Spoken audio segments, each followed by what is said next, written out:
Christmas Eve in Waikiki. Out running errands before it closes. I just had to throw away hours of footage because I just, what happens is when I go out, I shoot a lot of stuff and then I make something out of it later. But I hadn't been editing fast enough, and when I don't edit fast enough, it just piles up. And I'm looking at some of the stuff, and it's that, I can't really give an example, but it's some stories that I just broke or we were at the beginning of. Like, there's stuff in there from when those, the New Jersey drones first started showing up. So it's like old. And I've already had a couple more takes on that. That made more sense. So I'm like, why even bother with this stuff? So I chucked it. But sometimes, like, if you come here regularly, I'm always apologizing about saying the same stuff all the time, like when it comes to certain things. But a big part of that reason I do is because I'm not sure what actually makes it into videos or not. Why am I explaining to you? What, am I Peter Gabriel and adding you to the fucking creative process now? Point is, I need an editor, I think. Eventually, everything I do in life, whether it's music or any kind of creative or endeavor or anything that involves some kind of work, I get to a point where I just pay someone else to do it. I'm sitting there thinking, could I hire an editor off some internet?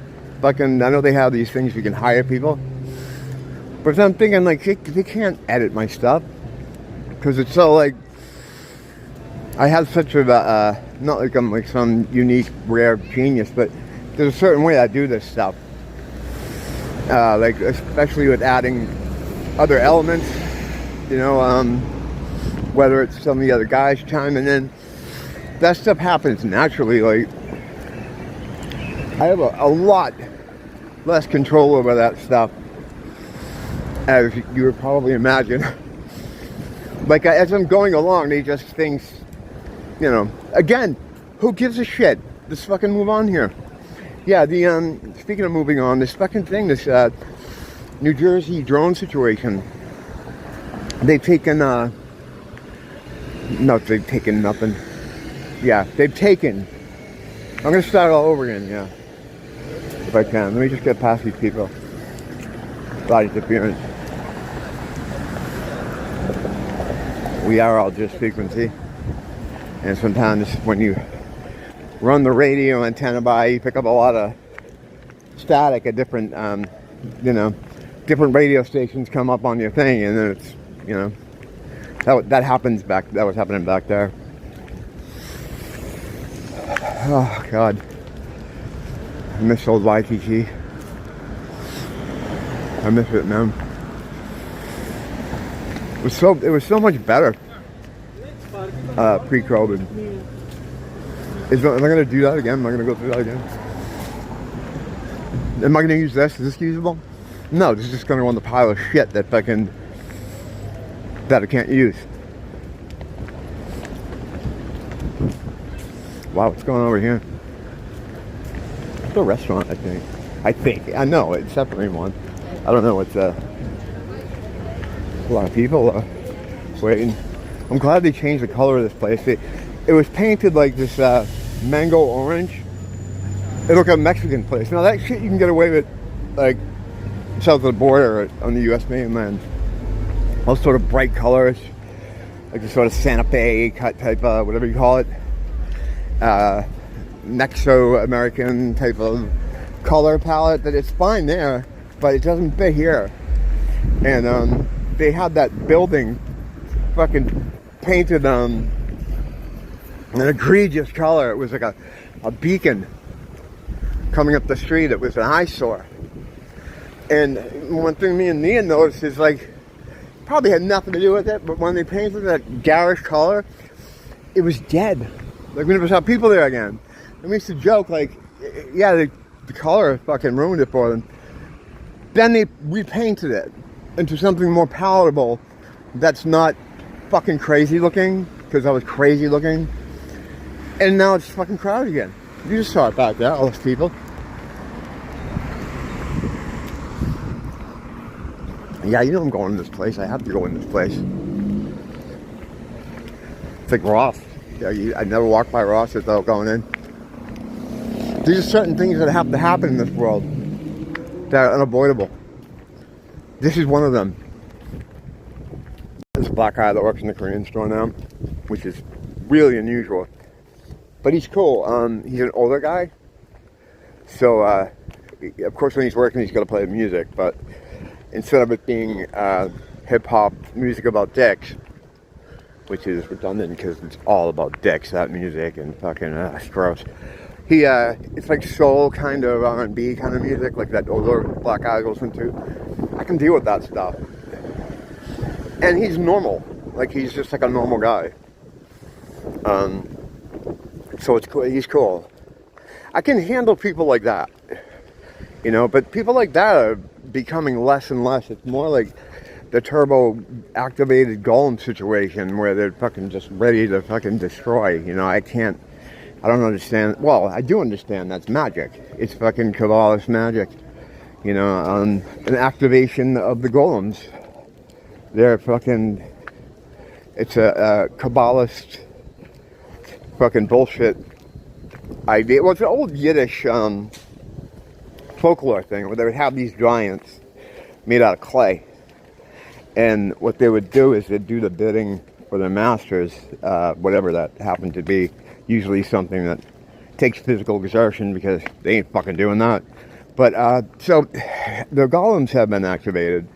And that's where you see all this stuff happening as far as violence in the cities. Because they are their servants. Whether they know or not, most of them don't. They are their mindless golem servants. And they have introduced them to first world Western society, and they're fucking tearing it down. And this neighborhood is no exception. Fucking sucks. I hate it. There's nowhere else to go, though. I mean, the only thing you can really do is become mega rich. And then, yeah, because there are areas, even here on the fucking island, where you ain't getting in that area if you're a golem, or if you look like a golem. Like most of the people walking around me right now would not make it in there. Even regardless of how much money they have, because whereas, like, rich people, because there's rich people, mega rich people will say, will acquiesce to having a golem move into the neighborhood because they're like, well, he can afford to live here, he must be good. That is until the fucking, hey, Keith. That is until the fucking first barbecue and the relatives show out and there's a shooting. So, but at any rate, the mega rich, they don't let them move in at all. No one's moving in there. You know, there's this part here where I went with Nia's parents, but I was afraid to get out of the car because I could tell it just didn't fit. You know, it was like really rich white people. God bless them. I wish I was a rich white person. But the, yeah, it was, I felt uncomfortable getting out because, you know, I fucking understood them all got tattoos and, you know, I don't know if I was like wearing makeup or anything that day, but I definitely, I'll tell you what, if we lived in the ethno state, right? Fucking makes me sexually aroused just thinking of that. If we lived in an ethno state, I would be the problem. I would be the one that people look out for. But in this world, right, you know, I'm not even on the list. But up there, I was, because there was no diversity up there. So the only thing they're worried about was, you know, elements of people like that look like me, I guess. Like, I don't know. I don't know what I look like. I don't know. Tattoos, like, kind of rock and roll jail person type thing. You know, yeah. I talked to my friends, some of my friends that are red pill on this whole scenario. They're way more hopeful than me. They're like, it's not going to last. These people aren't going to last. They're uncomfortable here. I know they're uncomfortable here. And the thing they don't understand, right, and this is the problem with these different levels of understanding. They keep saying stuff like, no one wants them here. They're going to be uncomfortable here. However they were brought here, they're going to leave. And, because they feel like, they're going to feel like they don't belong. They're going to be made to feel bad. And in my mind, I know they don't feel any of that shit because they can't. But how do you explain it to them? Like, well, you see, there's a thing called the prefrontal cortex. Not everyone has it. And if you don't have it, it's impossible to exhibit certain behaviors, feelings, or emotions. They're never going to be ashamed. They're never going to feel bad. So all the stuff they're saying is going to happen ain't going to happen. So I know they're here for good until they will eventually be activated to destroy the city, and then it will be destroyed. And that's fine. It all has to come down. You know what I mean? Like Satan's kingdom, which is what we're in. This is his place. It all has to come down for us to, move on from all this. There's no fixing this. Like you see that a lot on social media when people talk about the race issues. Like, there's no fixing this. It's like, yeah, you shouldn't fix it. You don't have to fix it because it all has to burn down. It all has to go away. And, that's just it. But that's too black-pilling for people. But yeah, so my friends are way more hopeful. And they keep telling me, like, oh, they're local guys. They won't allow some of this stuff to happen. They don't like them near their women. They don't like it. Like, so far, I ain't seen them do shit. I saw one guy challenge a whole bus of them. And no one fucking looked at them. I think they're like, the thing about the rough, tough local guy thing is that, they are, right? But they've never faced something like this before. They've never seen these people before. I mean, there was still such a minuscule part of the population prior to this. That most of them didn't really have, a lot of exposure to these types of people. And I think they're just kind of shell-shocked because they see how boisterous and uncontrolled and, like, not giving a fuck these people are. And I think it kind of, but not scares them, but maybe gives them, well, no, it scares them. They're afraid. They're very afraid. I've seen it. It's alright, though.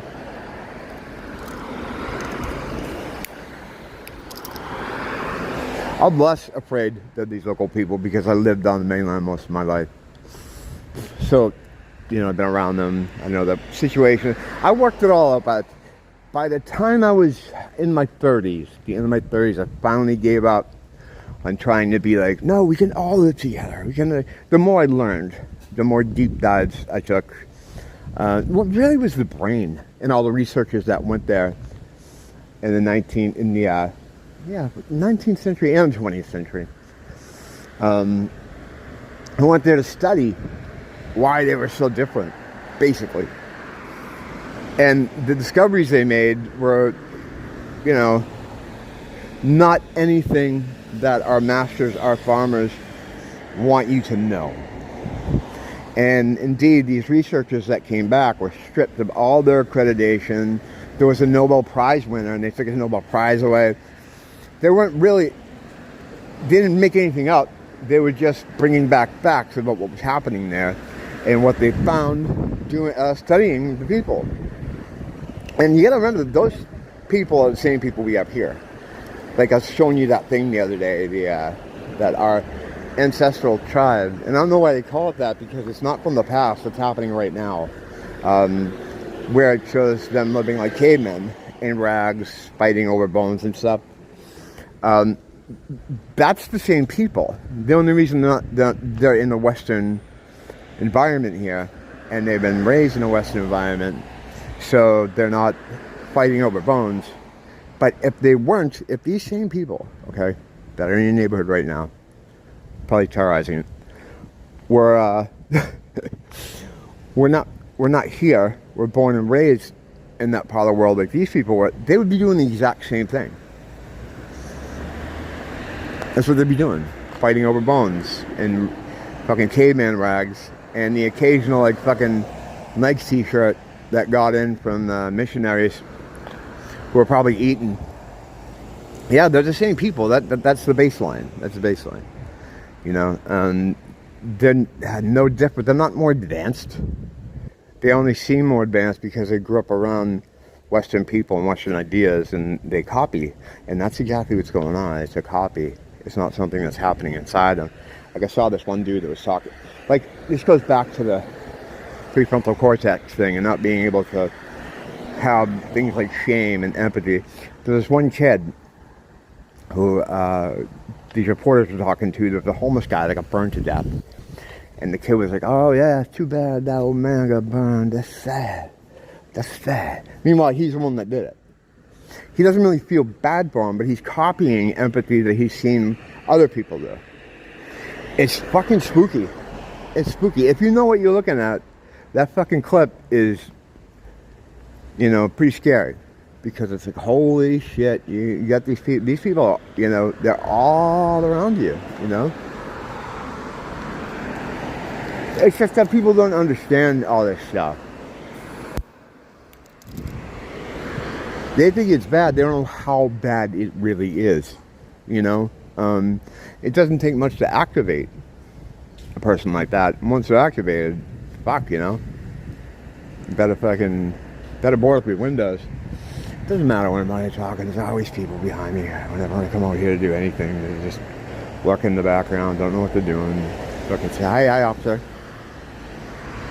Always. Sorry, it's probably nothing, you know, it's probably nothing, but over here, right, like it's probably nothing over here too. Like one night I was complaining about it, and it was happening in real time. 3 different groups, you know, I was like, oh God, I moved over to another place, and then people started like, oh God, and then they moved over to another place, and people showed up, like, so now they're going because I left. They're not doing this like purposely. They don't know. It's all system. You know, it sounds very schizo, but that's exactly what's happening. It's a system, and I'm a aberration in the system. Just like when you cut yourself and white blood cells rush to the cut. They don't give a fuck how you cut yourself or who you are. They just know they're there to fix that cut in the system. That aberration must be fixed. Same thing. I'm an aberration. I'm a cut in the system, so it rushes to move me along or get me out of an area, fix, you know. Yeah, as soon as I walk away, you know, it's gone. But if I don't have to prove it, because I have many times in real time. But if I stay here a little while longer, most likely it would be like a motorcycle, because it seems to happen down here. We'll pull up and like stop right here, right beside me, and get on their phone. They always have like a plausible deniability thing. Like, again, they're not thinking of this. They're not thinking, okay, pull up over next to them. It's the system that works. What's the word I'm looking for? Not subtle. Like in video games when you have that skill that you don't have to push the button for. It's just always inherent in the character. It's like that. You know, the system works that way. And there's some people don't even realize they're, you know, involved in anything. That's how it works. So I know it's just going to lead to frustration and me screaming like a fucking lunatic. And then I look like a fucking maniac, which is the whole point of it. You know? So I'm going to stay one step ahead and just go in the house. Yeah, I got to start editing more. There's a lot of footage being thrown away. And then when that happens, I tend to... I have to take a minute and go, I'm sorry if you've heard this before, but then you might not have, because it might have been some of the footage I threw away.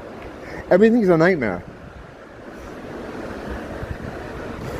At least I've God on our side. No fear. No fear. He doesn't want you to be afraid. He doesn't want you to be stressed. Even though it's not really actually Jesus' birthday. Merry Christmas, everyone. I don't, you know, I'm just saying that because I know certain people hate it. Fucking Satanists. Yeah, they get real mad about it. It's not even his real birthday, you know. Let them stay bad. And we can keep making fun of them. That truly is the Christmas miracle. Don't blame the teacher. Blame the school.